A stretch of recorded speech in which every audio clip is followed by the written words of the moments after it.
Oil free ಆಗಿ chicken ಗಿಜರ್ drain ಮಾಡ್ಕೊಳ್ಬಹುದಾ ಅಂತ ಹೇಳಿ ಕ್ವಶನ್ ಮಾಡೋರಿಗೆ ಈ ತರ ಸಿಂಪಲ್ ಆಗಿ ನನ್ನ ಪೇಜಲ್ಲಿ ರೆಸಿಪಿನ ತೋರಿಸಿದ್ದೀನಿ. ಬನ್ನಿ ಹೇಗೆ ಮಾಡೋದು ಅಂತ ಹೇಳ್ಕೊಡ್ತೀನಿ. ಫಸ್ಟಿಗೆ ಕ್ಲೀನ್ ಮಾಡಿರೋ ಚಿಕನ್ ಗಿಜರ್ನ ಕಟ್ ಮಾಡಿ ಇಟ್ಕೊಂಡು ಅದಕ್ಕೆ ಸಾಲ್ಟ್ ಮತ್ತು ಟರ್ಮರಿಕ್ ಮತ್ತು 1 ಟೇಬಲ್ ಸ್ಪೂನ್ ಅಷ್ಟು ಖಾರದ ಪುಡಿ, ಅರ್ಧ ಟೇಬಲ್ ಸ್ಪೂನ್ ಅಷ್ಟು ಪೆಪ್ಪರ್ ಪುಡಿ, ಸ್ವಲ್ಪ ಗರಂ ಮಸಾಲ, ಹಾಗೆ ಚಾಪ್ ಮಾಡಿರೋ ಆನಿಯನ್ ಮತ್ತು ಟೊಮ್ಯಾಟೊನ ಹಾಕಿ ನಾನು ಅದಕ್ಕೆ 1 ಟೇಬಲ್ ಸ್ಪೂನ್ ಅಷ್ಟು ಶುಂಠಿ ಬೆಳ್ಳುಳ್ಳಿನ ಹಾಕಿ ಮಿಕ್ಸ್ ಮಾಡಿ ಈ ಥರ 15 ಮಿನಿಟ್ಸ್ ಇಟ್ಟಿದ್ದೀನಿ.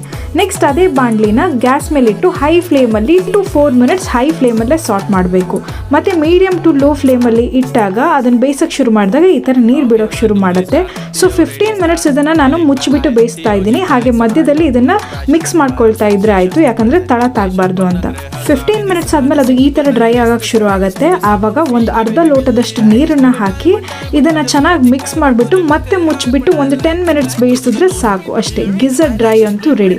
ನೋಡಿ, ನಾನು ಎಲ್ಲೂ ಆಯಿಲ್ ಅಂತೂ ಹಾಕಿಲ್ಲ, ಬಟ್ ಆಯಿಲ್ ಇಲ್ಲದೆ ಈ ಥರ ಸಖತ್ತಾಗಿರೋ ಗಿಜರ್ ಡ್ರೈ ಮಾಡ್ಕೊಂಡು ತಿನ್ನೋದ್ರಲ್ಲಿರೋ ಮಜಾನೇ ಬೇರೆ. ನೀವು ಈ ಥರ ರೆಸಿಪಿನ ಟ್ರೈ ಮಾಡಿ ನೋಡಿ. ಕೊನೆಗೆ ಕೊತ್ತಂಬರಿ ಸೊಪ್ಪು, ಲಿಂಬೆ ಹಣ್ಣನ್ನು ಹಾಕಿ ಮಿಕ್ಸ್ ಮಾಡೋದನ್ನು ಮಾತ್ರ ಮರಿಬೇಡಿ. ಹಾಗೆ ಹೇಗಾಗಿತ್ತು ಅಂತ ನನಗೆ ಮರೆದೇ ತಿಳಿಸಿ. ಈ ಥರ ಹೊಸ ಹೊಸ ಸಿಂಪಲ್ ರೆಸಿಪಿ ಜೊತೆ ಬರ್ತೀನಿ. ಅಲ್ಲಿವರೆಗೂ stay tune and don't forget to follow.